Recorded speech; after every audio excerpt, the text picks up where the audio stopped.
Okay, I am live with our newfound friend, Nathan Fitzsimmons from the Bitcoin Mentor. So Nathan's a really good guy. We've just been starting to get to know him. Nathan, you came out to our Your Life, Your Terms event, and you were manning the Bitcoin Mentor booth about two weekends ago now. Yeah, I was, and what an event it was. Yeah, it was so cool to have you guys there. You guys were absolutely swamped. Ben, BTC Sessions, Ben Perrin was there. He gave a talk, and then you guys were extra swamped after the talk. And then even when the event ended, we had unpacked everything, and your booth was still filled with people. And what were people asking you about at the event? Like, what was the general kind of vibe of Rockstar, people talking to you and stuff? Yeah, there was a lot of good questions coming from people. I was really surprised. It's quite an interesting and I think perhaps really unique group to the Rockstar member team, in the sense that people were coming up and they were curious about Bitcoin, but a lot of them were already coming with a decent fundamental understanding. So we weren't necessarily, I wasn't trying to convince anybody to buy Bitcoin. There was none of these like, well, why should I get it? And what about the other coins and stuff so much as well too. It really was a group of people that already understand that there's an issue with the monetary system, that you need to look for sound money, for scarce assets, for other things to park your savings into or try and, generate some return from. And so there was no convincing that Bitcoin is, yes, valuable and important. It was more the technical questions. I'm currently on this device. How can I move to this one? I've got it, but it's with a third-party custodian. What would you recommend for getting it off? Which was a huge relief in so many ways. I mean, what kind of blew me away, and it's funny, I was talking to Ben about this, because you're right, we were swamped the entire time. I couldn't believe the enthusiasm, the excitement from the Rockstar members. From like 7 a.m. till 3:30, we were just on our feet. There was no chance for a break. The only moment I got to like sneak away and get another coffee was when Tom was giving his big talk at the end. I had like 10 minutes, go get a water, go get a coffee, and get ready again. Because you're right. Even at the end, I remember Tom coming up and trying to like encourage people like, hey guys, we're all done for the day and we're going for lunch, trying to encourage people out. But everyone was just very happily and patiently waiting to get a chance to talk to us. At one point in time, I almost had like a live workshop on the floor. I had like 20 people around me and I was just going through different levels of security and custody. But it was very, very energizing and a fun experience, because you kind of normally, for me, especially being with like Bitcoin Mentor and then also working in my fiat job at the university as well too, that I tend to go between two worlds, right?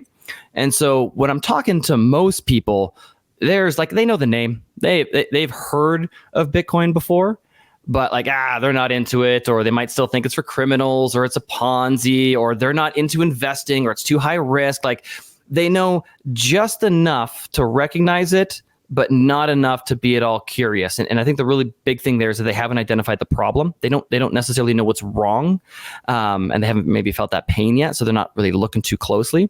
And then the other world is when I get to do things like the Bitcoin Rodeo here in Calgary, and then I'm surrounded by Bitcoiners. And so in these two groups, if I'm talking to people with kind of really no fundamental understanding of sound money or Bitcoin's kind of an investment thesis, it's kind of hard to have a conversation about those things because we're not even looking at the same problems yet because they haven't identified them. And then when with the Bitcoiners, well, they know all those things already, so they're not too interested in talking about them. Maybe go into more technical things, but it's like a lot of the conversations, if you're with Bitcoiners who've been around for a while, are the same. Like, we're all in the same boat. We got the same values. We've identified the same problems, and we're kind of making our way there. So with them, you might talk about like family and relationships and these things too. And so what was really cool about being at the Your Life, Your Terms event was that these were people who understand it, but hadn't made that journey down the rabbit hole yet. And so for me, that was like, those were great questions. They were enthused. They were excited. It was a blast to talk to them. And it was really refreshing because it almost felt like maybe being back at like a really early conference or something where there's still all this buzz, right? They're just starting to figure it out. And so for them, they're getting excited, going like, oh, there might be something here. Where the guys that have already figured it out, it's like, we've gotten used to the volatility. We've calmed down a little bit. And so it was nice. It was almost like getting to, you kind of get to live it through somebody else. Like, oh, you're just keying into this, and I am very excited to be here with you. So, yeah, overall, guys, you put on a fantastic event, and it was a blast to be there. It was unbelievably rewarding, and thank you for that, Anthony. Yeah, no, thank you. Thank you guys for coming. It's just awesome having you guys there, because now we're at the point where we see ourselves as kind of like the gateway drug for regular Canadians that we work with to kind of start learning about the monetary system, start learning about what fiat currency is, and then people start picking up on the Bitcoin thing. But it's not until they kind of, what a lot of people start with this, they want to invest in real estate. And, it's simply to make money, or because their mutual funds haven't been getting them ahead, or, what they're doing in their current life. They look around and they're saying, I'm doing all the right things, yet for some reason I can't get ahead. And so they come to us at that period of often frustration. It's pain. It has to be pain usually. Yeah, often from a place of pain. Sometimes we get people in their 20s that maybe aren't starting out with pain, but just are ambitious and they want to invest in real estate to get rich, to make money, to build wealth. But often we're working with a lot of people who might come to us in their 30s, 40s, 50s, who have done all the right things in life, who have worked hard, who have worked their way up, whatever job they're in, whatever ladder that may be, but they still feel like they're falling behind or not getting ahead like they should be. And they start cluing into, okay, I need to own assets. Okay, which assets? And maybe they've owned these typical TradFi assets for a long time. Now they want us to transition and start looking into rental properties and real estate. And they've seen real estate kind of go up their whole lives. And so they come to us at that point. And then it's learning about real estate and interest rates and how the economy works and eventually how the money system works. You start picking up on all these things when you hang around Rockstar long enough.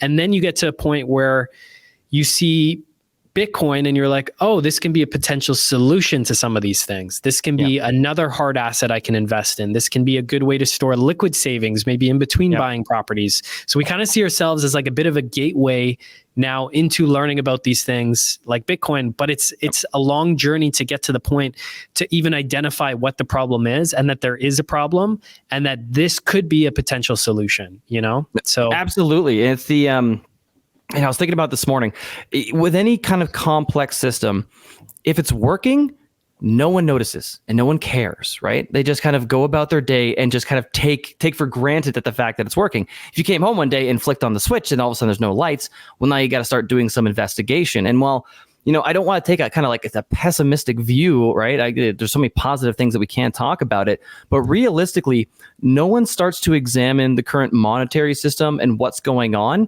until the lights don't come on, right? If you've never worked on your car before, you're not going to try and investigate what the different parts are and how they interoperate and kind of what's going on there until something's broken and you're trying to fix it, right?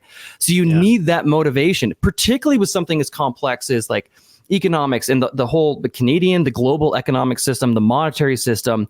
You have no reason to look any further at it if there isn't a squeaky wheel, right? You need something to kind of give you a little bit like, hold on, that didn't work the way I wanted, and start going down that path. And in terms of a gateway drug for Canadians in particular, I think that real estate absolutely is the big one, right? Everyone, we've normalized, and it's been basically, it's the standard to some extent, although I know the last few years it's been more like the 3-year fixed, right? But for us in Australia, it's variable and then like 5-year fixed. And when interest rates were coming down for the last 40 years, it's like, that kind of makes sense, right?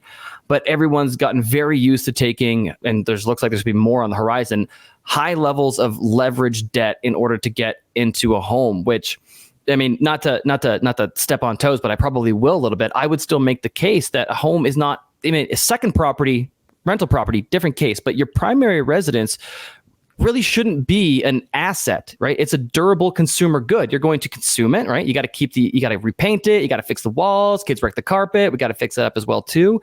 It's something different from perhaps like a cash flowing company or gold or Bitcoin.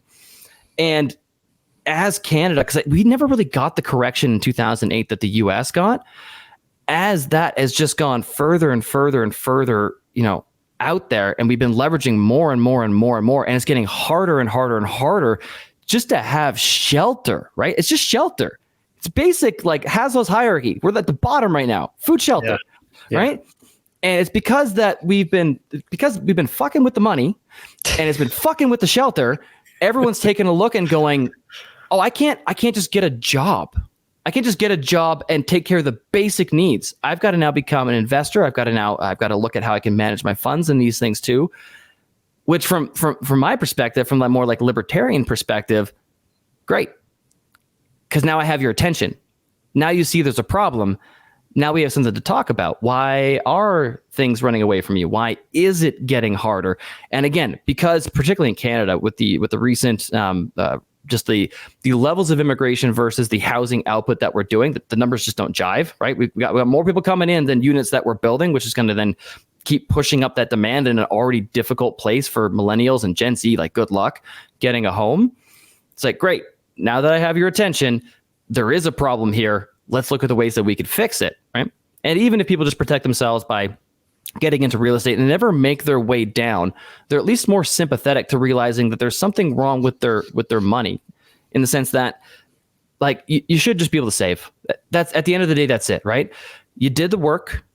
You didn't consume the entirety of the value that you output, because savings is a gift to the rest of the community, right? If I got money in the bank, that means that I provided value to all my friends and neighbors and customers, and then didn't reciprocally consume that value. I tucked it away, so they all got a net benefit, and I actually haven't taken any yet, right?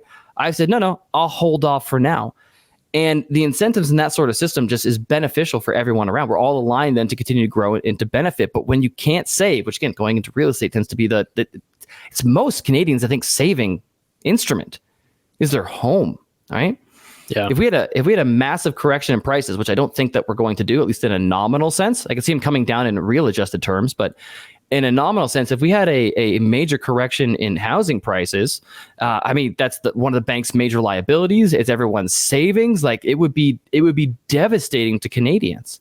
And it's wonderful, the work that you guys are doing, because while I ultimately think that this fiat monetary policy that we have, this debt-based economy, is not sustainable. Just, it's fundamentally not. And just to quickly unpack it, right? If currency units are created through the issuance of a loan, right? So, like, I go to the bank, I want $100,000 for a business startup or something too, right? It's not like, gold coins in the back. They're not taken from Anthony's account to give me the 100,000, then I got to pay it back with interest. That money is created there on the spot, right? It's not taken from somewhere else. And then it has to be paid back with interest. We'll say like 4% at the end of the year for easy numbers, which means at the end of the year, in order to repay that loan, I need $104,000 to repay it, which means that more currency units from somebody else taking out debt must have been created to account for the new amount at the end in order to make that whole. So the pile has to continually grow and grow and grow. And so, with what you guys are doing, it is the perfect bridge, because the debt is not sustainable. It will have to grow. It fundamentally has to. And if you've ever heard Jeff Booth, I know that he spoke at one of your guys' conferences beforehand, right? You've got technology driving down prices while the system requires inflation to keep pushing them up to keep things going. It's unsustainable, will eventually crash, but it doesn't have to be a disaster, right? We can, with people like you guys, make that bridge to the new system, and we can just slowly start moving our purchasing power, our economic energy over there. And we can hopefully we can get off of this tiger without getting bit. Yeah. It's a disaster right now. Yeah. It's a weird time. It's a weird transition. I don't know exactly how the transition is going to happen, but I think it's bit by bit, no pun intended, over time. I think just bit by bit. I think that's how it kind of happens. More people wake up to it. More people realize the problem. But anyway, I could chat with you about the kind of high level stuff all day long. I really want to get some technicality questions with you, because this is what you do at the Bitcoin Mentor. You help people with the technicalities of buying, storing, managing their Bitcoin. So can you briefly explain what you guys help people with? And then I'll get into some specific technical questions with you. Sure, absolutely, Anthony. So essentially the way that I view our role is it's kind of 50-50. It's Bitcoin education and Bitcoin technical support, right? And it really depends on where the client is, where the protege is, and kind of what they're looking for. But I like to kind of keep those two halves in mind as we're going through, because at the end of the day, our core mission is adoption, right? We're all here for Bitcoin adoption and Bitcoin education. And so we're not looking to necessarily set someone up and then have to constantly come back and do things for them. I mean, in the ideal world, I spend some time with somebody, get them to a place where they're comfortable, but they understand why they're doing what they're doing, and then they can go teach their friends, right? Yeah. And so, excuse me, even just jumping back for a second, if you come and talk to me and you need some resources, you need some links, some books, some podcasts, some websites, some articles to further your Bitcoin education, your Bitcoin journey, we are more than happy to just give you that sort of stuff. Essentially what the service is that a lot of times, I'm sure with like people like your clients as well too, is that people are just too busy. The resources are available. Like if you're interested in Bitcoin, there is a wealth of knowledge available to you. It's just a matter of time to go through it, learn it, practice it, and parse it out, right? And again, being in this fiat-driven economy where you have to have both parents working and we got 2 jobs and we have to do investing and stuff on the side, essentially we're fast-tracking people who see the value but just can't make the time commitment right now to go through the resources. And so the bread and butter of a lot of what we're doing is just self-custody, right? The goal is to get the coins, get the Bitcoin in your possession. And so a lot of it is just moving from on exchange. We have some people that haven't even purchased from an exchange before as well too, but it's walking them through the fundamentals and making sure to take the time to explain what we're doing, what they're seeing, and how it works, to make sure that they don't know just how to it's one thing to be able to just input like an address and hit send and have it go off, but not really understand like, okay, where are the private keys that everything is derived from? Where are they being secured? How are they being used? What are these other elements? How are fees coming into play? And the nice thing is that kind of like going back to the analogy of a car, broken down to the individual pieces, it's not that complicated, right? And you only have to get a few kind of building blocks at the beginning to start the journey, and then you're just going to stack your knowledge and security practices on top of that. Real estate investing isn't always easy, but it can be relatively simple. And that's where the Rockstar Inner Circle comes in. Look, there's a lot of real estate investing information out there these days. That's why it's so important to pick your sources wisely. And even though investing isn't always going to be the easiest process, it does not have to be super complicated. That's where tried, tested, and proven strategies like the ones that Rockstar members use come into play. Everything shared in the Inner Circle is built from firsthand, on the streets experience in the current market. It's all up to date, things that people are actually implementing today. In fact, the ongoing courses are delivered live, so they're always up to date with the absolute latest real life experiences.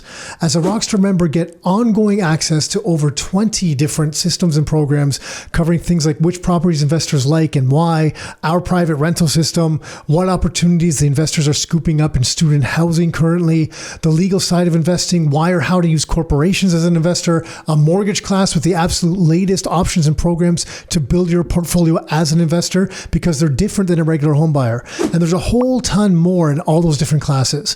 Of course, to implement all these strategies, members get access to unlimited private one-on-one coaching with an actual human experienced investor, not an AI chatbot, not ChatGPT or anything like that. It goes beyond training, classes, and real estate. It's a community for people looking to take control of their own finances, to give themselves options and allow them to live life on their terms.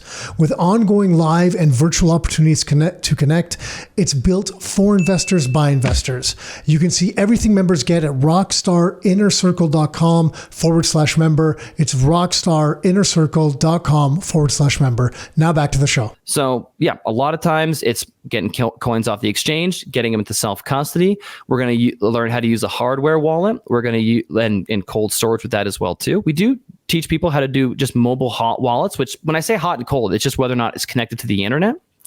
And we'll go as far as doing, going into depth on node setups, on home mining and hobby mining. I've got one kicking behind me somewhere over here, as well as into your multi-sig, in your collaborative multi-sig setup. But again, it's really dependent on the user. And the most important thing is to really get them going down that journey and that educational rabbit hole. Again, once you have some, now it has your attention as well too, right? Where you put your money, you put your attention. And getting them at least to kind of what I'd call almost like a ideally bare minimum of security, so that they can feel comfortable with whatever amount that they're holding. And then if we have a nice little bull run coming up here in the next year or something, they can choose to safely stay there, or they know about the other options that they can kind of stack on top. So it's Bitcoin self-custody, and to some degree as well too, we want to make sure we talk about the actual use of it as well, and to show them at least how they can use it in terms of spending it from different wallets, should they choose to. Most people, they're just buying and holding, right? They'll have to go through. I always try to remind the clients, like, hey, I know you're DCAing for like the next couple of years. Just make sure to take the time to maybe every 6 months or so, bust out the wallet, construct a transaction, and practice signing it. You don't have to broadcast it. You don't got to send it to anybody, just to make sure that you're staying familiar with this so that when it comes time that you want to move it, that you can. Does that kind of answer the question, Anthony? Yeah, totally. So it's from start to finish, kind of beginner to advanced. You'll help people whatever stage they're at, plus Bitcoin education along the way, if that's what they're looking for. Okay, so when it comes to self-custody, what's your kind of top recommended setup for most people right now? Is it a cold card queue with Sparrow desktop wallet and Nunchuck mobile wallet? Is that kind of the go-to right now? Those are, that is definitely, so CoinKite and the cold card is definitely my personal favorite. But I try, and we as a company remain agnostic on any and all products and services. Our goal is to not have a dog in the fight and just give you our honest opinion on anything that might be out there. So if you have an existing wallet and you want to stay with it, and it's not maybe one of the ones that we necessarily recommend, that doesn't mean that your funds are at risk, right? It just means that there's something about that we don't particularly like or don't feel comfortable recommending. But if you want to use it, we'll go ahead and use it. So again, everything that I'm saying, they're just recommendations. There are a lot of fantastic products out there, and I'm sure there's some that would even meet my criteria that I haven't necessarily stated. But for me, in terms of cold storage, hardware wallet, which I like to refer to as the signing device, and we can maybe get into that a little bit later as well too. Yeah. But I've got the ones that I generally recommend are the cold card, either the MK4 and the Q. In terms of security, they are the exact same. The Q just offers more functionality and a better user experience that, in my opinion, is well worth it. I didn't realize just how much. 100% worth it. I didn't realize just how much I wanted both the QR scanner and the batteries, so that it's not plugged in. I was like, oh my God, I didn't realize that 3 AAA batteries was everything I was missing with this device. So the Q and the MK4 from CoinKite, Canadian company. Great reputation, Bitcoin only, open source, air gap transactions. What else we got there? Secure elements, which is a really important one as well too. You got the dedicated chips for storing that information as well. Sorry, what's the secure elements? Okay, so yes, a very important part. And again, a lot of this is opinion and conjecture, and there is risk, but how much of a risk at play there is kind of, it's at least somewhat up for debate depending on the practices and other things that you're doing. So with your hardware wallet, your signing device, your dedicated signing device, where the keys are stored on it, you don't want that information stored on a general purpose computing device for like a phone or a desktop, and for a multitude of reasons. One is that in terms of the code base that it's built upon, like your operating system for your computer is massive, and you've got a whole bunch of other stuff running there. So in terms of surface area for attack or vulnerability, there's a lot at play. So you want a very small code base, as small as it can be, and that's why Bitcoin only is so important. If it's supporting any other of the altcoins, then you're unnecessarily increasing the footprint of the software, which is opening you up to more surface area and more possible venues or risks for attack.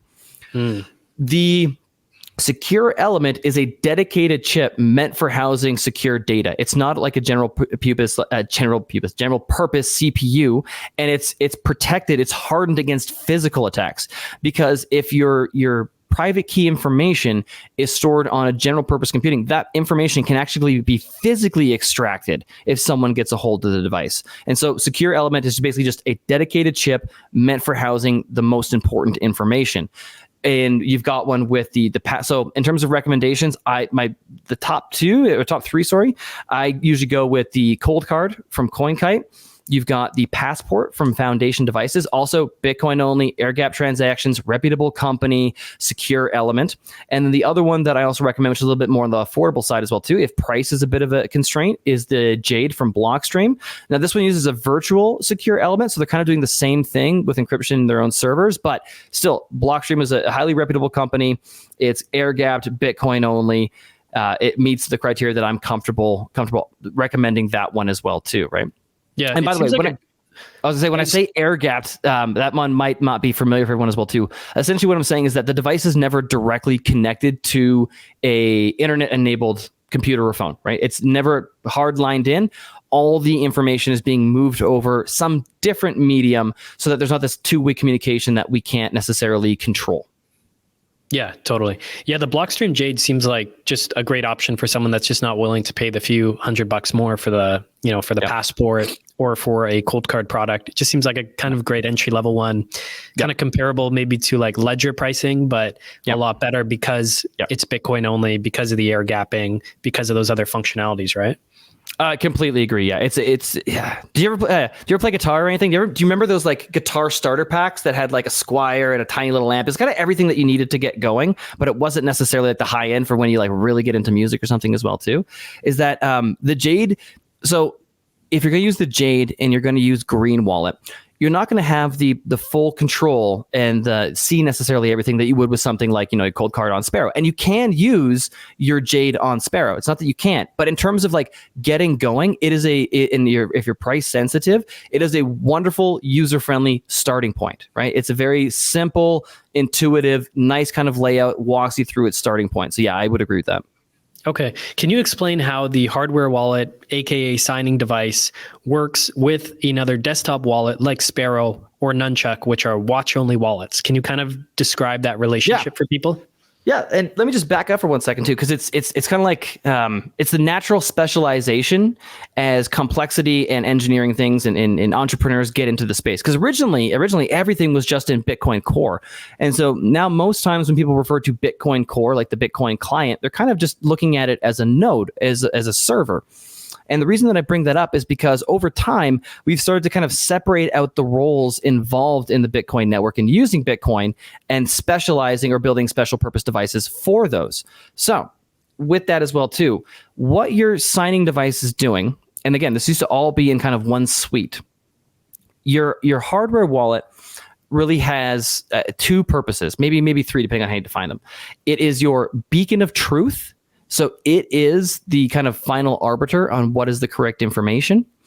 It is the place where the keys are securely stored, because that's what you have to protect. Realizing that in Bitcoin, what you're doing is you're protecting a secret. You've got a 256-bit number. You've got a 77-digit number. And if you have that number, that private key, your extended public key, your addresses, everything is derived from that information. And having control of Bitcoin is knowing that secret, and you must protect that secret. And so that's what the device is doing. It's securely protecting the secret. It's your beacon of truth in terms of like, are these addresses yours and information like that? And it's going to have the ability to sign transactions for you. So to take, I'm going to have to jump around a couple analogies here. When we mentioned Nunchuck and Sparrow, which are my favorite, again, there are lots out there. Electrum, Blue Wallet, there's Aqua Wallet, the Bull app. There is a plethora of wonderful wallets out there. And really what these wallets are, you can think of them a lot like a browser. They're like Firefox or Chrome or Safari. They're your window to the Bitcoin network, right? The same way that like the browser that we're on right now is my window to the internet. And so your wallet, like Sparrow, that software wallet on your desktop, it's the one directly communicating with the network. It will request information from the network and it will send information to the network. So that is internet enabled. That's kind of the hub, the portal. And in that wallet setup, you generally export your public key information. So nothing security involved. The private key only ever remains on the device, but your wallet configuration is Sparrow knows that. So it knows which addresses are yours. It can ask the network, hey, are there any transactions or balances associated with these addresses? And it can also construct the transaction for you. But, and the most important part, it cannot sign the transaction. So having the private key, having the ability to sign the transaction gives you the ability to send Bitcoin, which again, having control over it is equivalent of owning it. Those are one and the same. This is where the not your keys, not your coins come from. When you leave funds on an exchange, it's secured by their private key and they can send it. Therefore, they control it and they own it. You don't. You've just got a Bitcoin IOU. That's the risk there. And so what ends up happening in the setup, and the analogy I kind of use is like an assistant taking it to the CEO, is your Sparrow wallet's the assistant. It can write the check and it can mail the checks, right? They can pull up all the information. And so the assistant will write the check with all the information of where you want to send Bitcoin to, but then has to run down to the CEO's office to get the CEO, the hardware device, the sign device, to actually sign off on that. The hardware device then needs to pass that information back to the assistant, and the assistant can go off and mail it out. And so the CEO is just hanging back. The hardware device in this situation has no idea what your balances are. It's never been connected to the internet. It has no idea what amount of Bitcoin you have. It just has the ability, it has the authority to sign the check.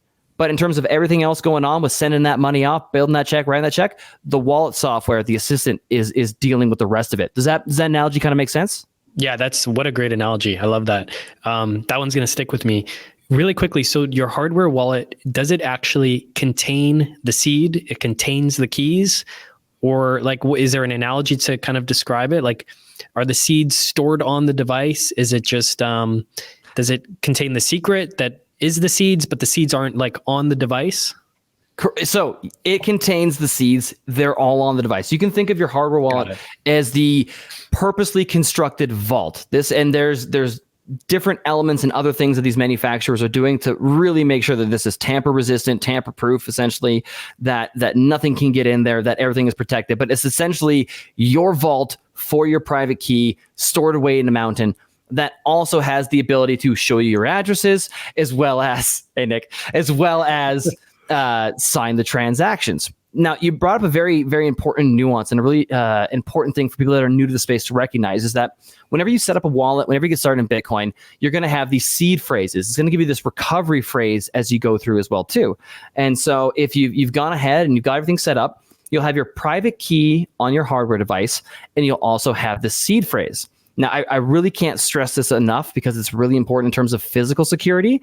The encrypted security is amazing, right? There's essentially no breaking that. It's mathematically impossible, but physical security, just like if you were holding your own gold bars, now comes into play. The information that is protected on the hardware device and that recovery phrase, those 12 to 24 words that you've written down, is one and the same.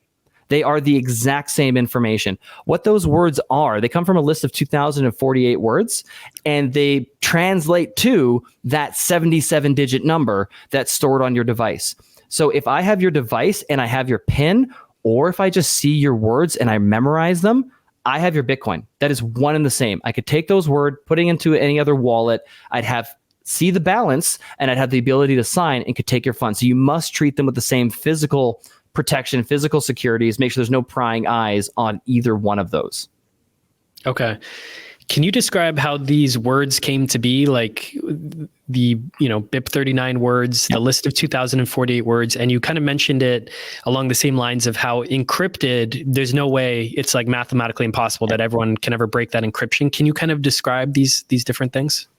Yeah, so essentially it was just and I don't even think it's supported by Core. I'm pretty sure BIP 39 is not supported by Core, but essentially it was just a Bitcoin improvement proposal that was widely adopted, that essentially, like the hardware device or any wallets, they know this list. So it's just a designated list that people have constructed of the 2,048 words. And then each one of those just matches up to a number so that we can recreate this entire thing. And so when you give your device the words, it's just going to go through them one at a time, construct it. Here's your wallet. Here's all the corresponding information to just take a simplistic view of it. So it's just matched to a specific number. So for example, I know daughter is one of the BIP 39 words and part of, different seed phrases. So daughter is then correlated with number 77. Like, is that how it kind of works? Correct. And you can just Google search this. Just search like BIP 39, 2,048 words, or just BIP 39 word list, because you could do it by hand as well too, right? If you know your words, you could just take your word list and you could write out that number or put it into binary, whatever kind of communication form you want to use. Yeah. It's literally just a list, and you just find the word, and daughter's 1,048 or whatever it might be. Okay. It's a direct numerical translation. The idea being it's just made to make life easier for us, right? Yes. So computers just know ones and zeros. But the point of the list and the way that the words are chosen is that the computer's only actually looking at the first four. It only cares about the first four characters. And then even if there's a space at the end, that would be one as well too, if it's only a 3-letter word. But it's to make it easy to recognize, and that's why you put the entirety of the word there. Some backups in these things will only put the first four, but by having the entirety of the word that only corresponds to one number, it's supposed to make it easy for us to recognize if it was kind of smudged or written down incorrectly, so that we have the ability to recover it in a human-friendly way. Because the most important, again, there's so many really important things. Private key is most important. Everything related to them, very important. Yeah. If you forget your PIN on your cold card, you break your hardware device, and you lose your recovery words, if you've lost that private key, there's no recovering. There's no undo. There's no way to get it. It's gone, assuming it was, randomly made to begin with. So you have to secure that. You want to make sure that you can read those words. And one of the things that I do with all my proteges as well too is that we will validate those words too, particularly before we send any large amounts of funds to the newly initialized wallet. So great. It takes a little while depending on your device. Again, like, where is it? I got my Q right here, right? It's got the full keyboard. I love that it has the full keyboard exactly for moments like this. If you got one of the smaller devices, it doesn't take that long, but if you're doing it frequently, it gets a little bit frustrating. When you get a new wallet, initialize it, get it ready to go. If you can navigate through the menu and find what's called the master fingerprint or the wallet ID, make a note of that information. And that's just an 8 hex digit number that is a way of knowing that, yep, this is my wallet. I'm in the exact same wallet that I was in before. Once you've got it done, you've got your words written down. Your device has probably already tested you on your words as well too. Wipe your device. Completely wipe it and then reinitialize it, recovering from those words, and make sure that that master fingerprint, or you can look at like the first receive address, is an exact match. Because you don't want the first time that you have to read the words that you've written down and recover the device to be when something's gone wrong and you need it. So might take you an extra 15, 20 minutes tops. Yeah. But again, we're securing generational wealth potentially here in a new monetary system. Take the 15 minutes and try a recovery. Yeah. Oh my God. It's a painful experience to go through, and it feels so overwhelming. And I know so many people, including myself, have like gone ahead and ordered a cold card and kind of know what we need to do to transition from a ledger, or maybe if someone's, just starting out from an exchange, and it's just so easy to procrastinate it for like months on end. Right. But it just takes, and it's terrifying too, right? Because it's so foreign. It's so foreign. Oh my God. Yeah. Especially if you're not a computer person, which I'm not at all. Yeah. It's absolutely terrifying. But wiping your seeds that first time and restoring it gives you so much more confidence. And then putting some actual Bitcoin on there and then wiping and restoring it, although terrifying, man, gives you so much confidence once you pull it back up, once you see the fingerprint ID matches, once you verify that those addresses are yours, once you see I still have access to my Bitcoin. There can be a fire, there can be a flood, there can be a burglary, there can be whatever. If somebody gets my hardware signing device, I'm good. That's just, it gives you so much more confidence. Absolutely. You want to it's one thing to be told that these things will help you recover your Bitcoin and that your funds are still safe. It's another one to do it and then know, right? Yeah. All of a sudden now it's like, okay, I know that what I was taught, what I was shown, these words, everything is valid. And just even on that point too, if you do have a large amount of funds, highly recommend like getting a metal backup. I've got the stamp seed plate here as well too. Their CoinKite's got their seed plate. Seed Ore is another great one as well too. There's lots of metal backups. Because again, now that your funds are cryptographically secure, now we got to start looking at physical security as well too. And paper, while you're getting set up, is totally fine. But in case of flood or fire or any sort of physical damage or threat like that too, especially if you're securing, really if you're securing any amount, right? If you're just slowly DCAing, it's worth getting the metal backup at some point in time too. Just so, fire in the basement, cold cards melted away, but I still got my metal plate. Yeah. I think it's just like each one of these things gives you that much more confidence, gives you that much more feeling of being bulletproof. Like I just set up my cold card queue and I did the metal stamp thing and I'm like, okay, I'm good for fire, for flood, for whatever. I've restored my seeds. I am good. I can get any wallet. I can restore my 24 words. I was figuring out accounts and derivation paths. I'm like, okay, that's cool. I know how to restore it and get back to those same derivation paths to access those multiple accounts. And then I realized, okay, damn, I set up all my Bitcoin accounts and everything, and I want a passphrase because I'm like, well, I've solved all these problems. What I haven't solved is what if somebody finds my 24-word metal seed plate and they know what Bitcoin is and they know how to access it and they restore it in a wallet and they wipe all my funds. Okay, now that's the next, I've solved everything else. But now that is the next chink in my armor. That is the next weak point that I need to solve for. And that led me to now, setting up a passphrase. But it's just like one step at a time, building up that armor. Correct. And for anyone listening that feels like we're just talking like gibberish here and it's going a little bit over the head. It's like, don't panic. Don't worry. As complicated as this sounds, like I'm sure, like if you'd never worked on a car, the first time you open the engine, you'd be like, holy crap, what am I looking at? Right. Yeah. The important part is just to start building the small little blocks. You don't have to do all the correct Bitcoin things right off the hop. Just get going and it'll start to be more intuitive, especially once you start to play with it. So for anyone that's, thinking about getting a hardware wallet, go ahead and do it. If you still got funds sitting on an exchange and you don't dare move them, even you could download Blue Wallet, you could download Aqua Wallet, you could download the Bull app on Android, you could download Nunchuck. Get any of these, even just mobile hot wallets, and just withdraw a little. just whatever you're comfortable kind of carrying around in cash, just so you can try receiving a transaction and then maybe even send it to another wallet in your phone or to a friend or to a family member or even back to the exchange. Because once you start to try it, once you start to use it, a lot of this will more intuitively kind of line up. And then you can start thinking about upgrading your security and things as you go. So yeah, you mentioned passphrases, which are fantastic. And I do recommend for a lot of people as well too. And kind of security is a moving target. You want to make sure that everyone's feeling comfortable and you can kind of build up to it as well too. But there are many different options as you kind of go up the self-custody ladder, and they have their trade-offs, right? There is no be all answer. I had a gentleman that I was helping with that essentially was living out the sovereign individual thesis. He has no permanent home base, right? I think when I talked to him, he was in the Bahamas or Barbados. I don't know. I remember it was warm and it began with a B, and I was kind of jealous. So he was a kite surfer going around the world. I was like, this is amazing, dude. The dude was in great shape too. I was like, I got to get back to the gym, and apparently kite surfing is good exercise. Off topic, but guys just got it all, eh? Right? You meet some, by the way, too, if you have gone down the Bitcoin rabbit hole, you understand the sound money thesis, you're kind of here, you're a Rockstar member, you're curious about this, go to a Bitcoin meetup.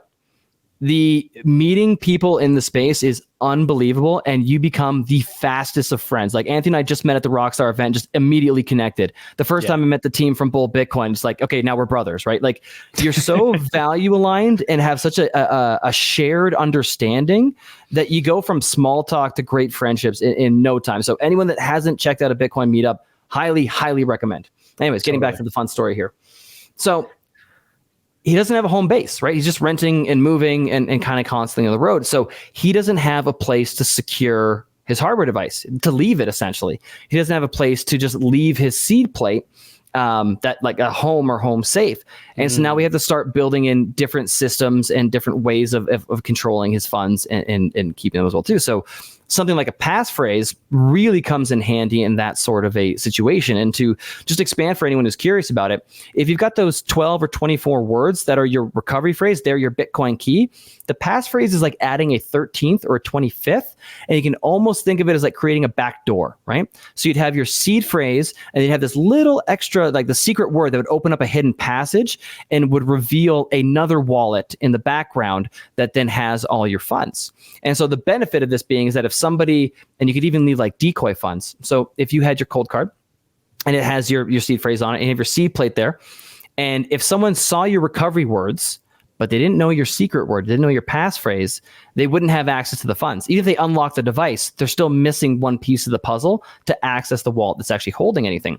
And if you were concerned about, say, like a physical attack, you could almost have it like in the recovery, in the seed phrase, in the normal one without the passphrase, you can have a little bit of funds there. So if somebody comes after you, you'd be like, yep, here you go, take them, not knowing that there was a hidden passageway with the big pile hidden in the back. And so passphrase is a fantastic security add. Yeah, and that example you just said, this would secure you for a physical attack vector. If somebody, what they call the $5 wrench attack, where they take $5, they buy a wrench and they beat you with it until you give up your Bitcoin. This would help, maybe not fully solve it, but it could dissuade your attacker from further attacking you, torturing you, whatever the case may be, to get your Bitcoin. If you're like, okay, here it is, here's the 24 words, access it. You have some funds in there, whatever amount, some funds to make them happy enough to think they get a win. But meanwhile, you have this backdoor with all your stuff. So it just solves another security vulnerability. It's extremely rare that people are going to get tortured for their Bitcoin or attacked. So I don't want to scare people thinking this is something that's going to happen to you. It's just, you want to think about all these security vulnerabilities and just build up that armor in every place you can, because it gives you that confidence. And the most important thing too is that, particularly with something like a passphrase or on the cold card, you can do trick pins and decoy pins, which is just tons of fun as well too. Adding these layers of security costs you nothing. So you're increasing your defense. It's like being able to increase your home security and add a moat and some decoy vaults and some hidden passageways, but there was no additional cost from the original device. It's just a little bit of understanding and another piece of information to secure and memorize. And that's where you get that massive asymmetry versus you as a Bitcoin holder versus any attacker, right? They cannot take it from you. if it's secured properly and you never give up the pins or the private key. It cannot be done. And then there are additional steps on top of that we could touch on as well too with multi-sig, where again, what we're really thinking about is redundancy and kind of security in the meat space. And also, quick aside too, because you said $5 wrench. I don't know if you've seen any $5 wrenches in Canada lately, but no one's hurting you with those. It's got to be at least like $17.99. Yeah, got it. Inflation. It's just getting stupid. So that's a great point. The kite surfer dude. Yeah, go ahead. So what was your final solution for kite surfer dude? Did he have a metal seed plate that he travels with him on his person, and then he just set up a passphrase that wasn't written down or anywhere on his person? What was the solution? That essentially was the go-to solution, in the sense that we're going to use a cold card and he's going to take that with him. And we're going to look at additional security elements like passphrase and decoy pins with the cold card to secure that, because it's not really going to be housed in the most secure locations. So you got to think about that as well too. And then the recovery words were going to be secured in a private safety deposit box in a different country. And that was essentially the best solution we could come up for having those as well too. So put them in like a tamper-proof envelope in a safety deposit box for a private safety deposit box in a different company. And the other one that that was the seed plate, or that was the passphrase in a safety deposit box? The different ones for those, but the seed plate. So seed plate was going to go, and the passphrase is just, he just memorized it. So it's not with the information, right? So that one is always still like the final arbiter that he has to know. And again, the risk being there that something happens to him and then there's no way of recovering unless somebody can get that. So I imagine he might even share perhaps where his information is secured, and maybe even share the passphrase with family or loved ones so they have that ability. But essentially it was a memorized passphrase, a cold card with a bunch of tricks and things in the way, and a seed plate stored in a different country in a lockbox was the solution for that one. But the other one that's worth mentioning, because I got one right in front of me here as well too, is the tap signer from Cold Card. Just speaking about traveling, I think they're like $19 now. They are a fantastic, if let's say you're going on the road, you got to take a little bit of Bitcoin with you more. So in a mobile hot wallet, I always kind of recommend whatever you're comfortable carrying in cash. But if you need to take more with you, the tap signers, I absolutely love them, because you can even have them look like a Metro card that just sits in your wallet. And essentially what you've done is it's the same thing. We have the card has the private key, so we physically secured it offline, and you're just tapping it to your phone to sign a transaction. And speaking of travel, the reason I bring it up is I very much so think of those devices as like a great like hotel safe. So like, let's go say you're going to go spend like a couple weeks in South America. They're a way to secure a larger amount of funds, not necessarily your life savings, but a larger amount of funds that you want to easily travel with, that you can move to a hot wallet or spend directly from while you're on the road, and giving you those extra layers of protection like a cold device. Does that kind of make sense? Yeah, I think so. So you have a hot wallet set up on your phone in this example with the tap signer, and then the tap signer is like a metal card that you buy from CoinKite, and the seed phrase is on the tap signer? Close, yeah. So if you're just traveling, you want to carry like, let's just say like $400 or something, hot wallet is probably going to be fine. If you're comfortable walking around with that in your wallet, no issues there. If you need to say maybe take like a couple thousand or something Canadian, and you want a little more security, you're actually doing, it's not a hot wallet with Nunchuck, it's a cold wallet. So you set it up with Nunchuck, they walk you through the steps, very simple, reasonably simple. And the private key is actually stored on this card here. So I've got two here. I've got the mempool one as well. And what this is, there we go. This is a cold wallet. This is a hardware wallet device. The chip in here secures the private key. It never goes onto the phone, never goes onto Nunchuck. And you're communicating over NFC tap, like you would with like Apple Pay or these things as well too. You're tapping it to your phone to sign a transaction. So when you get to send a transaction, essentially, it's tap signer. So Nunchuck cannot send without the card. So you've got that additional separation, right? That security there as well too. And again, just nice little card, fits in your wallet. Nobody knows about it. Okay, and when you go to send, So how does it work? So it comes preloaded with a 12 or 24 word seed phrase. So how do you set up the tap signer? And I got to say, like, Anthony, if you haven't got one, go and buy one. They're like magic. It's really, really cool. Any sufficiently, advanced technology looks like magic. They come loaded, and they'll have on the back here, I've got a starting pin. Where's my camera? Boop, starting pin, as well as a recovery backup password.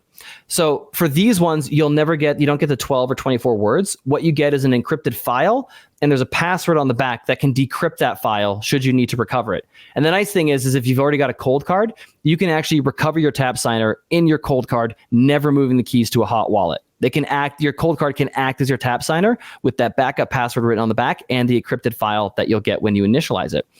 What happens is you have the starting pin that you change when you first get it, but when you first set it up, you actually generate the key at that point on the device. So CoinKite has no idea what your private key is. There isn't a private key on it. And as far as I know, you can't change it once it's been initialized. So you are set with that one. But again, it's a air-gapped hardware device, cold storage, that's just a card that you initialize the private key on when you first get it up and running, and that you protect with a 6-digit PIN. Okay, so you get the card, it has the password on it, and it has a recovery.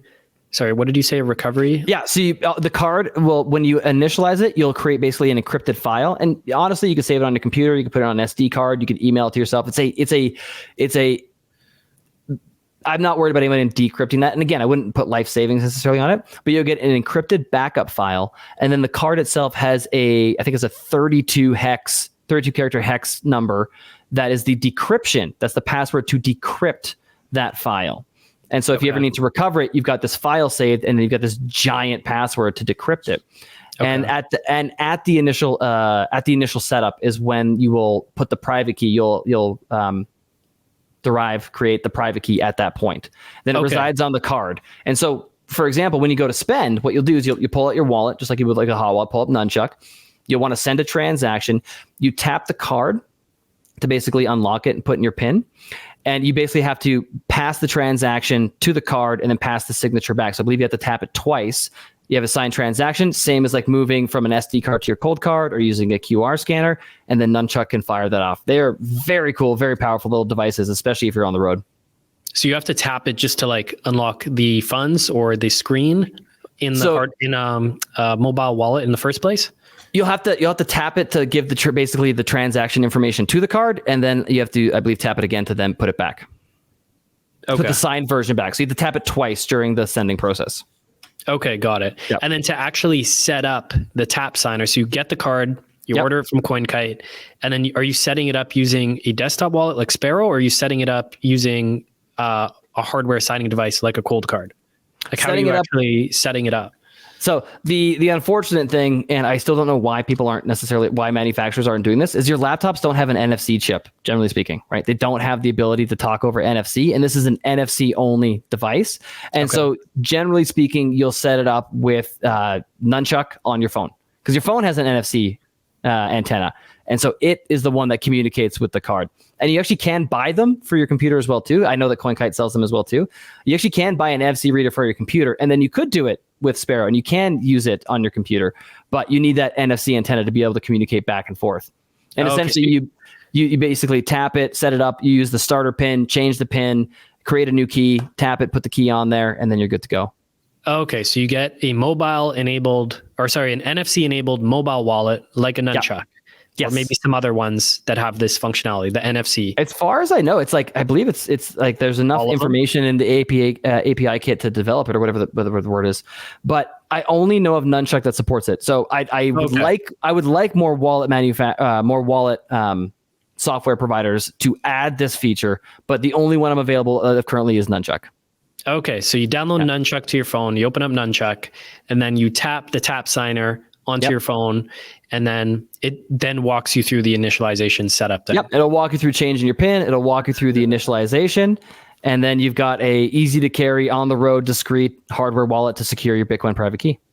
Okay, so the purpose of the tap signer is for like a travel friendly signing device, as opposed to taking a cold card with you.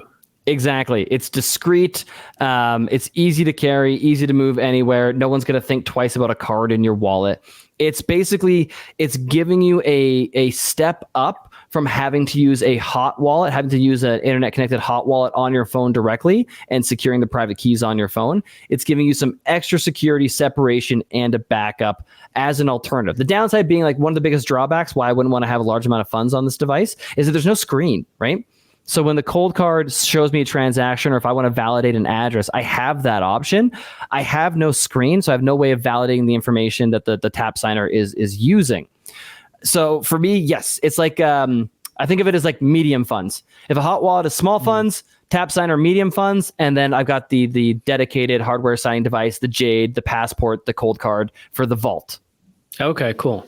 Yeah, it's really cool. I'm just thinking of like real world use cases when you'd want to have this. I guess if you're living a sovereign individual lifestyle where you want to travel and take Bitcoin with you, or if Let's say you're going to El Salvador. Let's say I was going to say like a Bitcoin pilgrimage to like a Bitcoin ecosystem, like El Salvador. Bitcoin jungle, Costa Rica. Yep. Yes. Somewhere where you're going for a while, you need to take a large amount of funds, but you don't want a large amount of funds in just a hot mobile wallet. You want a little extra security that is discreet and easy to carry and recoverable, right? Yeah. Or if you're running a business, but you pay vendors in Bitcoin and you need a way to pay them, and you want a secure way to pay them, and you don't want to, have too much on a hot wallet, then this is a good medium ground solution. Okay. Got it. Exactly. Yeah, I never really understood the tap sign. I haven't looked into it. I've heard it, talked about it, but I haven't, looked into it. That's interesting.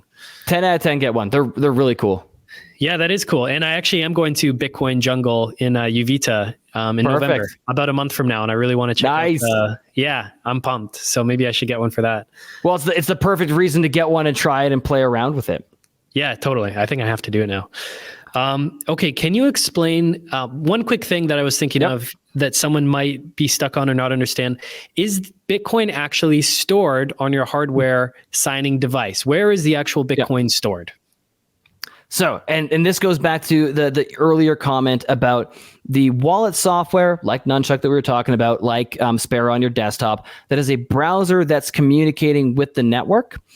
The Bitcoin as the asset, you can think about it, it's a ledger money that exists on the network. So you may have heard the term blockchain or time chain, which the way that I kind of visualize it is it's almost like, those like little like chit sheets you see in restaurants and like stacking receipts on the spike. Yeah. Essentially, that's what we've done. Every single transaction for the entire of history is just getting stacked on top of the pile. And I think we're like 850 blocks right now, 850,000 blocks, something like that. I forget where we were last time I looked at time chain. But every transaction that has ever taken place on the network exists on this giant stack of just like, receipt on top of receipt on top of receipt. And that's the blockchain. That's the information there. And so where the Bitcoin actually resides, what your device has is just the ability to sign a transaction and also construct the public keys and the addresses to know which addresses are associated with that key.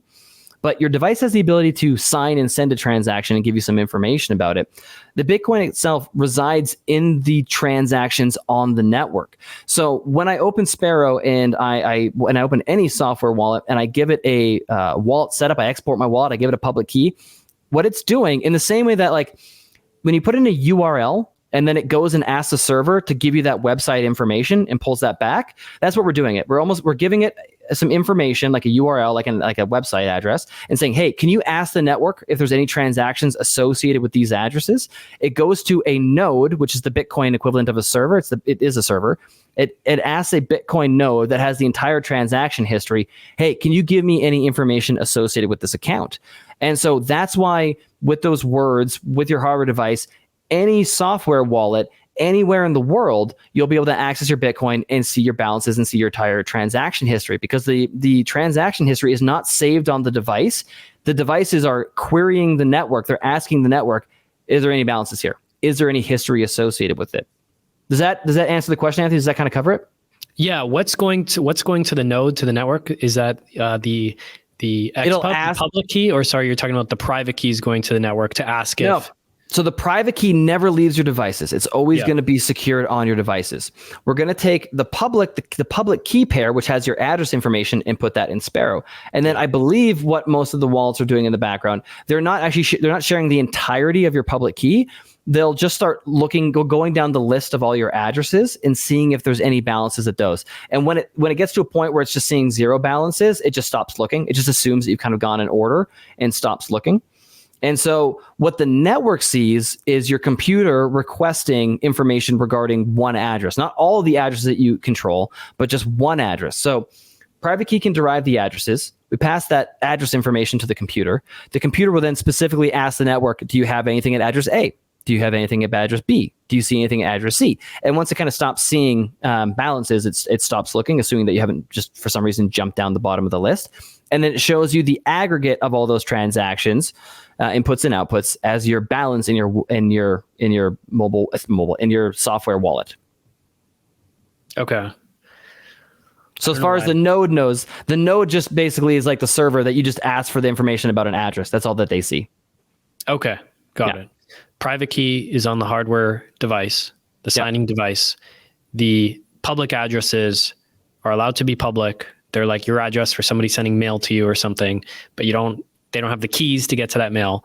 Correct. So the public addresses are all going out to the node, the server, which is running the public ledger, which is the Bitcoin network, which is then seeing, is there any Bitcoin at these addresses? That's what it's just asking, is there any, in the entirety of Bitcoin's existence, are there any transactions that involve this address? Got it. That's essentially what it's looking for. And you're right, you're breaking it down. And there is no security risk, but there is privacy risk. And so you can kind of think of it as we got like three tiers stepping down from where we start. So we have the private key, the most important thing, the thing that we have to secure, which everything can be derived from. Then you've got your extended public key. You cannot sign anything, but if I have your extended public key, I know all of your addresses.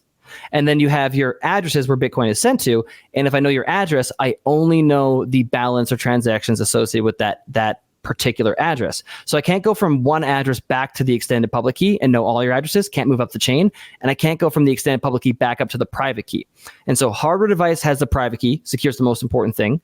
Your wallet software, like Sparrow or Nunchuck, will have your public key, your extended public key, so it knows all of your addresses. And then when you make requests of the network, you're generally only sending one address. And so whoever's involved in that transaction, whether it be a node or if I'm sending funds to you, they would know that one address, but they would not know any of the other addresses that I control. Okay, that extended public key, that's your XPub, right? Yep. XPub for short. Is there any third-party risk to your wallet software, be it Sparrow or Nunchuck, for example, the developers or creators of those wallets now knowing your XPub and basically having a list of all your addresses and then knowing how much Bitcoin you have on any one of those said addresses? Is there some sort of third-party risk there or not really? So Sparrow in particular is one of the most highly vetted and watched, and I think it's the go-to for all Bitcoiners. And you can verify the software as well. It's created by one guy too, Craig Raw. Dude is an animal. He's made this amazing piece of software that everyone's using. So in terms of risk with using Sparrow, if there was potentially something malicious on your computer, that's where we might have some issues. But the software itself, highly vetted, and I do put trust in that one as well. And open source too, right? Yeah, fully open source. Okay. And so, but the risk with your XPub, like you just pointed out, is just privacy concerns. So even like when you set up a wallet in Sparrow, it's going to prompt you for a password. You don't have to use a password, and the password doesn't protect the funds in any way. It's just protecting prying eyes from being able to see that public information and being able to see your balance and your addresses. So, whenever you're moving a public key, there's the risk that somebody could get in the middle or somehow see it. But again, at that point in time, they would know your funds, they would be able to see your addresses, but they wouldn't be able to move anything. So now we're in the realm of just privacy concerns. Got it. Yeah. Now, okay, damn, two questions. I had one prepped and then one just came up. Okay. Now I'm going to forget both. Watch. But so Sparrow, okay, there's a risk. You said malicious software. Oh, yeah. So when you download Sparrow to your computer, I know that there's a way of like verifying the file.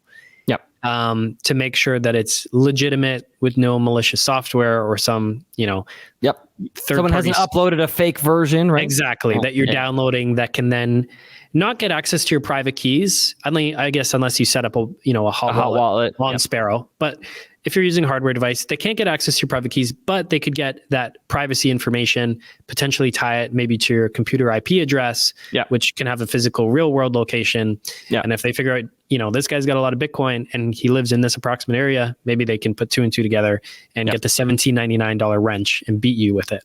Yeah. So you want to verify that download ideally, right? That is the purpose, to make sure that it isn't a malicious fake Sparrow wallet. It is the original open source one, right? Correct. And there are, I believe the steps are nicely outlined online as well too. I think Sparrow has that documentation as well. But essentially we're just checking, in the same way that Bitcoin is just checking signatures to make sure the transaction is valid. We're just going to do the same thing. And it's not too difficult. It's just a couple lines of code in a terminal. And again, you can just walk through the steps. And the nice thing is that with Sparrow in particular, you can just walk through the steps of verifying it in command line and terminal once, right? And then the Sparrow software itself makes it really easy to verify everything else moving forward. Sparrow will also check PGP signatures for you and verify software for you, and you can just drag and drop it. Okay. So rather than having to go back to command line, you could just grab the signatures, the manifest, the software. You just drag and drop them right into Sparrow. Sparrow will look at it, go, yep, those match. That's the correct signature, signed on this date. Good to install. So should you be doing that like every time you upgrade the software? Or why would you, like, if you verified it that one time you downloaded it, why would you need to continue verifying it, I guess is exactly question. Updates, right? You got a new version coming out.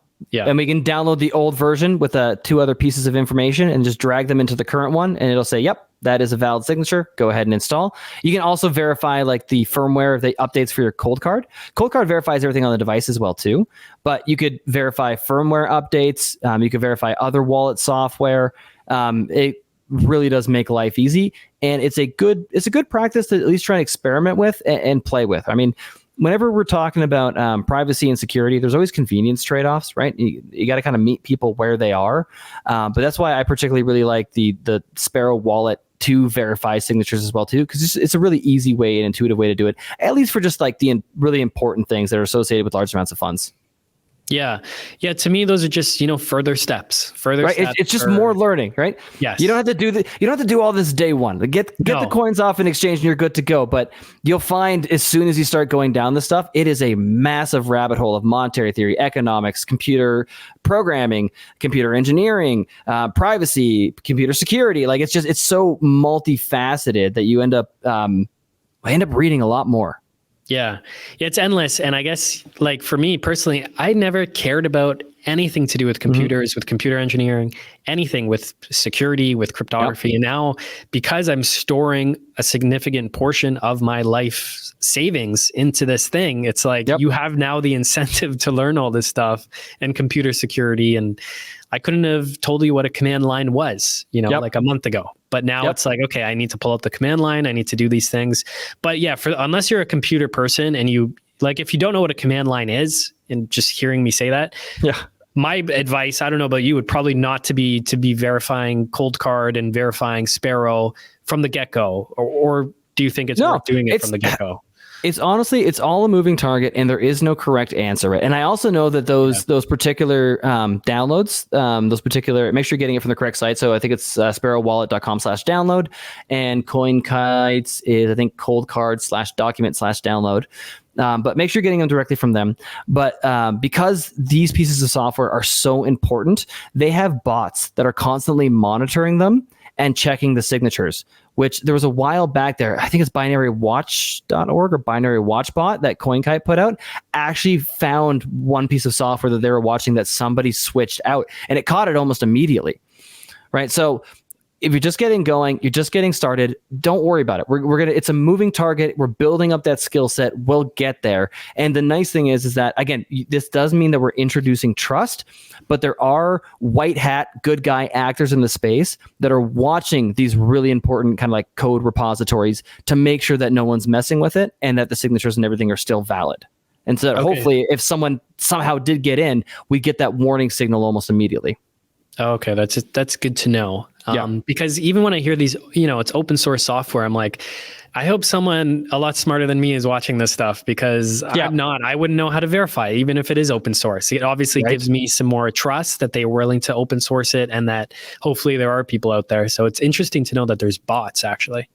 Right? It's wonderful, the tools and things that have been built to make it easier for just growing adoption, right? Because the whole point of Bitcoin is don't trust, verify when it comes to your money. But for the rest of your life, you have, in order to have an economy and cooperative work and these things too, there has to be trust built in. And we're all making a trust trade-off somewhere. Like I've gone through and looked at some of the documentation information on the cold card and how it's built, but I don't have the skill set to necessarily verify the entirety of the open source code for the firmware, right? And so I have to put trust in the manufacturers and other people that have done so, because there's only so much time in the day. There's only so many things I can do. And so particularly with Bitcoin, you want to make sure that you're trust minimizing, using best practices. And with the money itself, it's don't trust, verify. Every single transaction is verified, but you will have to make trade-offs somewhere, right?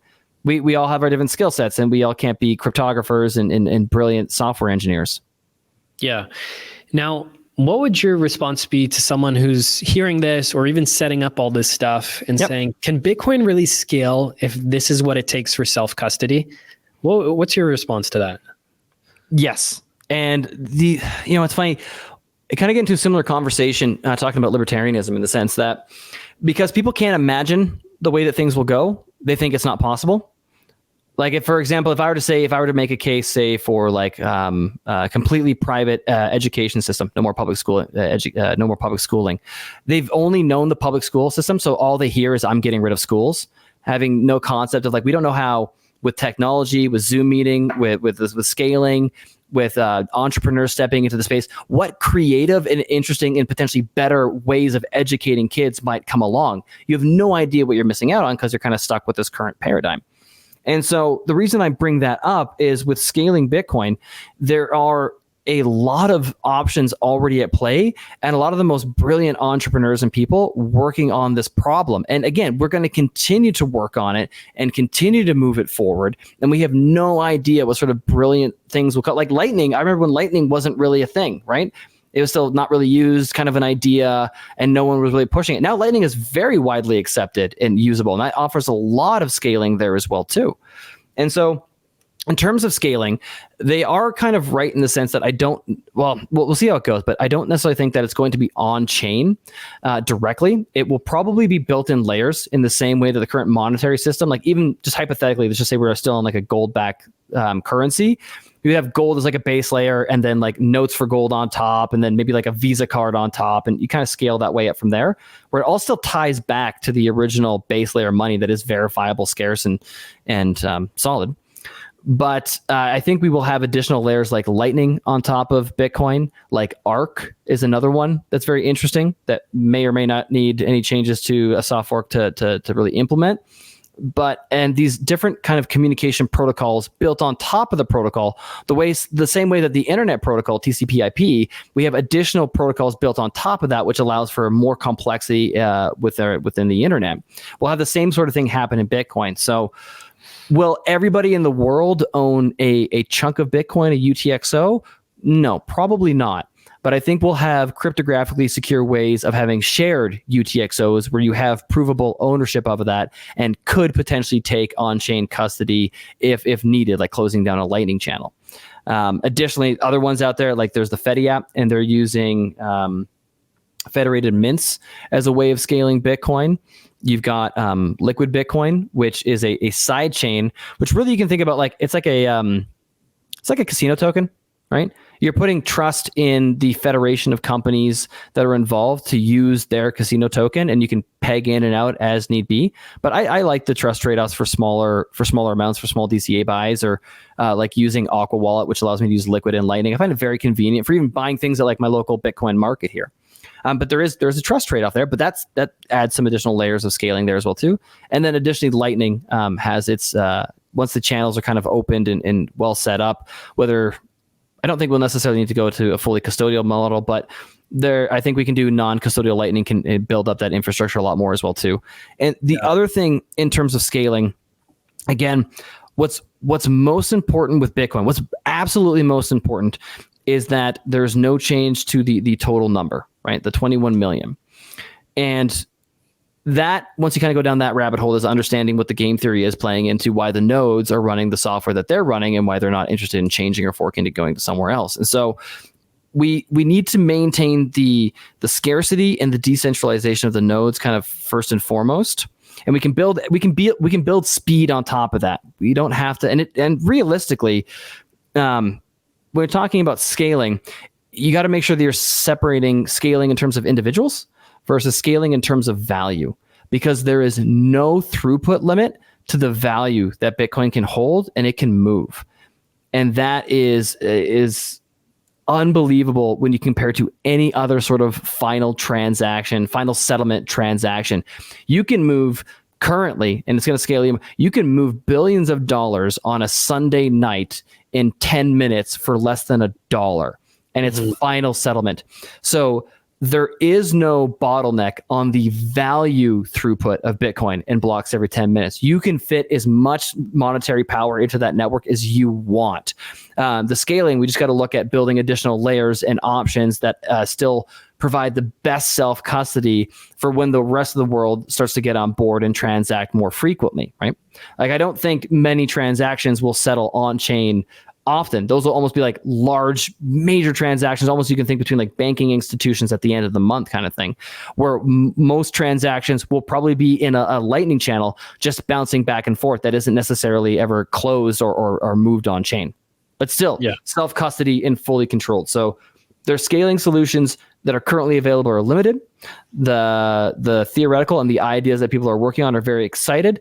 And the one thing that I am most optimistic about, that people are not optimistic enough about, is that if you get out of the way of entrepreneurs who have an incentive to solve people's problems, they can fucking move mountains, right? Yeah. Like, let people build and we can fix this. We can solve anything if you just get out of people's way. Yeah. Even the self-custody thing, like, oh my God, it's come so far, because I set up my queue earlier this month, and I started asking ChatGPT, like, how far has this come? Like, how far has self-custody come, and kind of walk me through the beginning of what Bitcoin wallets look like. Like, how did people secure this stuff before CoinKite and Ledger came out with these hardware devices? And it was informative because ChatGPT pulled it all for me, and I was kind of having a conversation back and forth. But it made me realize two things. One, just how quickly things progress, and like how user-friendly it is now, even though somebody who might be hearing this for the first time might think this is all complex and confusing.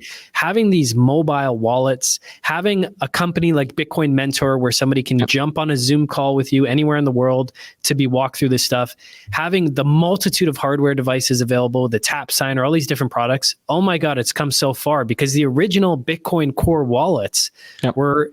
I can't even describe the technicalities of it, but it made me realize, even if I knew about Bitcoin in 2010, in 2011, in 2012, I wouldn't have bought it, because I did not have the skill set nor the interest to learn how to do these things. Whereas now, I got into Bitcoin in 2020, but now even 4 years later, it's like, I have the skill set to set up a hardware wallet. I have the skill set to buy Bitcoin off an exchange and move it on and set up a passphrase and manage my UTXOs, because there's literally video tutorials from Ben Perrin showing me how to do it. There's Nathan Fitzsimmons, who I can jump on a call with to show me how to do it. And it's like, I can just order these things on a website, and a metal stamp seed. Like, you would have had to like make up your own way to secure your paper wallet before and somehow secure it. Like, all of these things have come so far already, and it's only been 15 years. So not to mention all the other ecosystem that's built around the network with and layer 2 solutions and stuff. But it gave me a lot of positivity about how fast things can progress, and also made me feel a lot better for not buying Bitcoin in 2011. Oh yeah, we would have lost it. Don't even worry about it. I would have lost it. I would have sold it. But honestly, I don't have the technical aptitude. It's not my personality. It's not what I'm into. And so I know I wouldn't have been that guy on a crypto forum in 2010, 2011, learning about this stuff, even though as passionate as I am and as interested as I am today to learn about this stuff, that wouldn't have been me back then. 100%, right? Like, we're so fortunate that we get to like stand on the shoulders of all the pioneers, the cypherpunks that came before us, that put in the work to build this stuff, and also learn from a lot of people's mistakes, right? Like, not your keys, not your coins, man. I'm pretty sure I think that's attributed to Andreas Antonopoulos, and I think it was maybe after Mt. Gox, but like, people lost a lot of Bitcoin so we could learn from their mistakes. and Yeah. we could try to stop losing all the Bitcoin. And it also, again, it goes back to speaking to when you have an ecosystem that the incentives align only on cooperation, where being a bad actor is disadvantageous and costly, right? That, again, you get the smartest people in the room and they will just pump out the most amazing stuff so fast. It's incredible to talk to some of the people that have been here for so long that have built these things, right? Yeah. For me, I'm kind of in awe, but they're wonderful and humble people, and they've made some amazing stuff because they're dedicated to the network, because it aligns with their values, their incentives, everything, right? And again, just goes back to that human ingenuity that, like, well, if we can get ourselves on the same team where the cost of being a dick is way too high, we can do anything. Yeah, oh my God, the incentive alignment is just so amazing. You mentioned, so those 3 levels of privacy, the private keys, the XPub, and then the third layer, which was the specific address. That's what I wanted to ask you about. So if you give me a public address and I send you Bitcoin, how is it that I can see the amount of Bitcoin that you have? I thought it was only, so I'm confused if it's the change address that comes back. You know, if it's a change address, if there's change in that transaction, okay, I can see, let's say I send you $1 million worth of Bitcoin, and, you know, I buy a $20 t-shirt off your website. Mm-hmm. You send me the t-shirt in the mail, you know, my physical address, but also when you send Bitcoin and I give you $1 million UTXO, it's like handing you $1 million bill. And then you're going to break the change, keep the 20, send me back, you know, 999, whatever the change is on that, back to me. And now you know my address. Oh my God, This guy has $1 million UTXO. Maybe it's worth paying him a visit, right? Yep. So I thought that that's how it was exposed, just from a change address. But if I just send you Bitcoin, I can see how much Bitcoin you have on that address. You basically, if we're 2 parties in a transaction, then we know that we're the 2 parties involved in this transaction, and we can see all the inputs and outputs from that transaction, which is why you never want to reuse addresses. So if I was not doing that, if I was reusing an address and I had funds at that address, and then I had you send funds to that address, you would know the entirety of my balance there. Best practices would be every transaction is a new address, and your software wallet will pull the next one up for you. Nunchuck will do it. Sparrow will do it. They'll just automatically move down the list. But so that you would only see the funds that you sent me, right, which you already know that I would then have.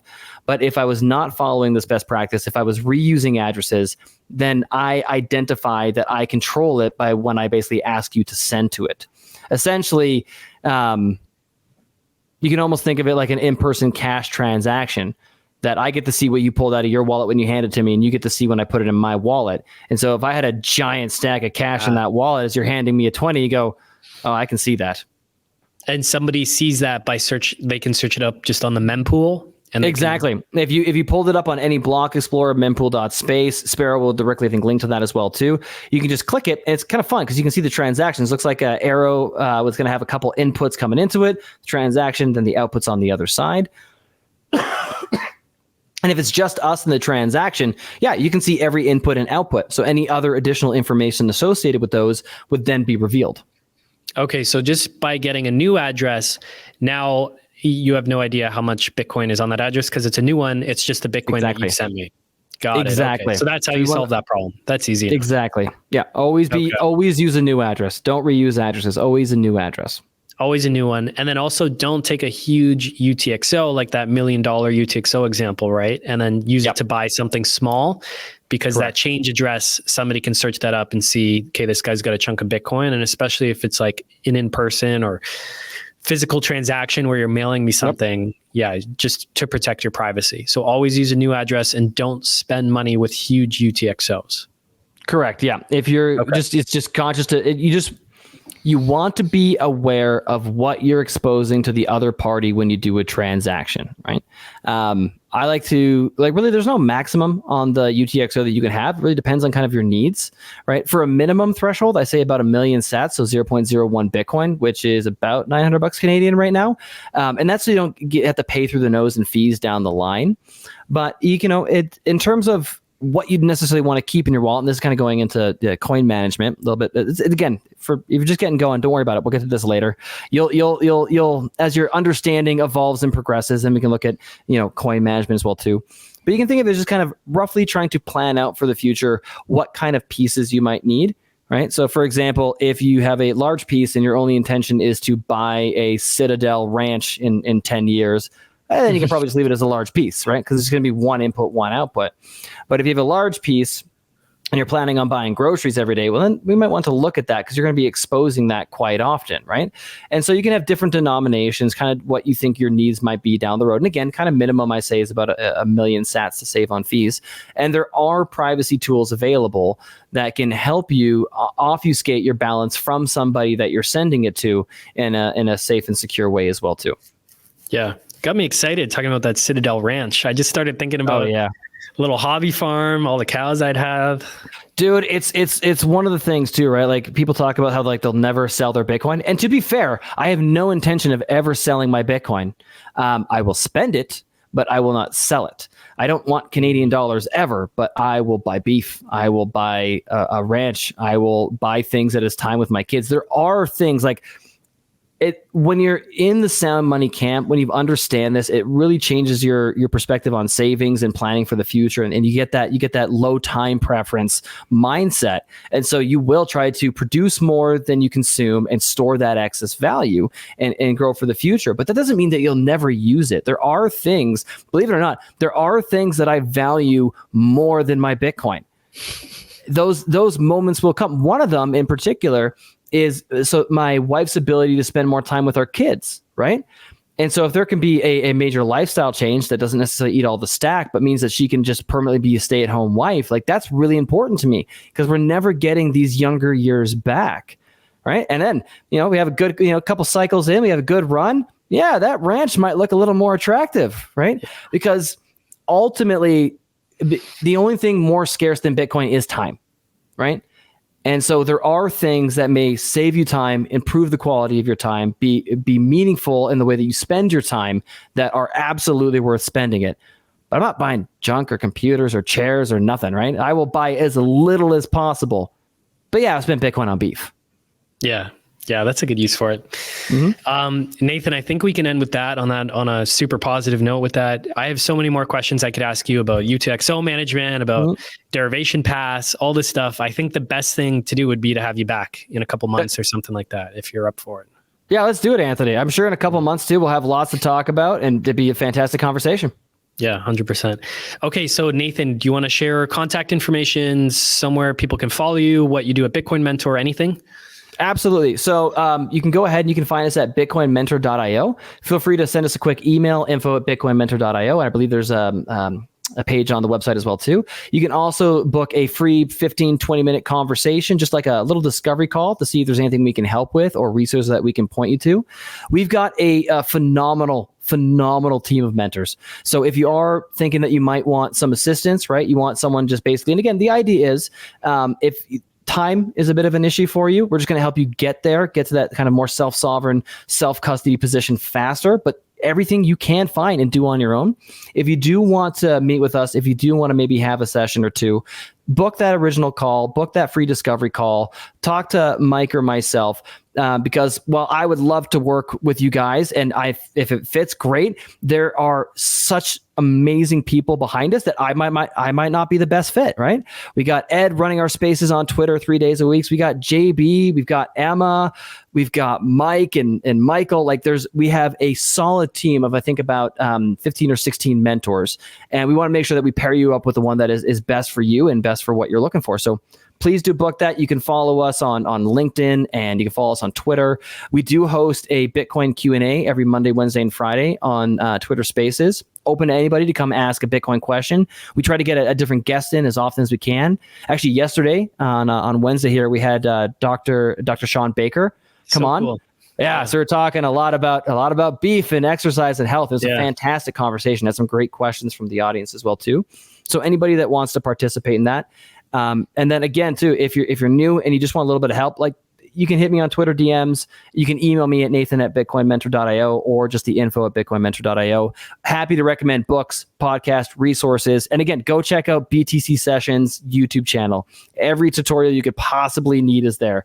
The most important thing is that you're just taking control of your keys and we're spreading Bitcoin adoption. Yeah, I guess we should mention, I don't know if I have, that BTC Sessions is kind of the originator of Bitcoin Mentor, who you work with one-on-one. Correct. Who's, I guess, the mentor of all mentors. Yeah. Chief mentor. Chief mentor. Yeah. You guys are awesome, man. Thank you so much for coming out to the event. It was a blast having you guys there. And thank you for coming on the podcast as well. Just really appreciate it. And everything you guys are doing. It's really cool, man. Awesome. Thank you, Anthony. Love what you guys are doing at Rockstar. Love how you're bridging, because I very much so am in the camp that I think particularly the smaller, like mom and pop retail investor is the next cohort that's really going to come into Bitcoin this next cycle. So I love that they've got wonderful people, knowledgeable people like yourself to help guide them for like, real estate's great. Maybe 5% over here. Let's go check it out. Yeah, it's worth checking out for sure. Yeah. Cool, man. All right. Well, we're out. Awesome. Thank you, sir. Talk soon. Thank you.